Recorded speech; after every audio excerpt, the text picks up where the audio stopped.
నమస్తే, welcome to Andhraprabha. నేను తేజస్వి. జనసేన అధినేత పవన్ కళ్యాణ్ పిఠాపురంలో ప్రచారంలో దూసుకుపోతున్నారు.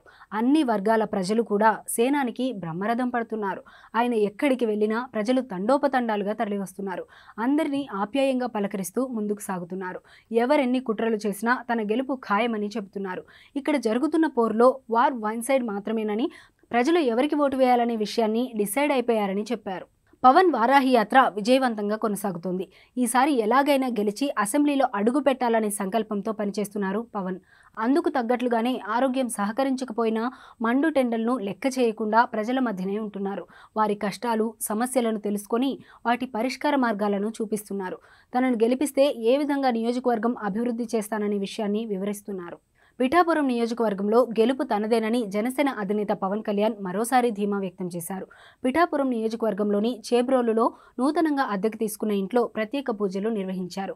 2 రోజుల కిందట ఈ ఇంటిని స్థానిక రైతు ఒకరు పవన్ కోసం కేటాయించారు. కొత్త ఇంట్లో క్రోధినామ సంవత్సర ఉగాది పర్వదినాన్ని పురస్కరించుకుని పవన్ గృహప్రవేశం చేశారు.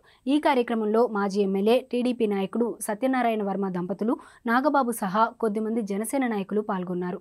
ప్రత్యేక పూజలు, పంచాంగ పఠనం పూర్తయ్యాక పవన్ కళ్యాణ్ తన పార్టీ అభిమానులను ఉద్దేశించి చేసిన ప్రసంగం హైలైట్ గా నిలిచింది. కూటమి ప్రభుత్వం రాష్ట్రంలో గద్దెనెక్కడం ఖాయమని చెప్పారు. పిఠాపురంలో తన గెలుపును ఎవరూ ఆపలేరన్న ఆయన ప్రజల నాడి మార్పు దిశగా అడుగులు వేస్తోందన్నారు. కొత్త ప్రభుత్వం ఏర్పడుతుందని, కొత్త నాయకత్వంలో రాష్ట్రం పురోభివృద్ధిలో ముందుకు సాగుతుందని తెలిపారు.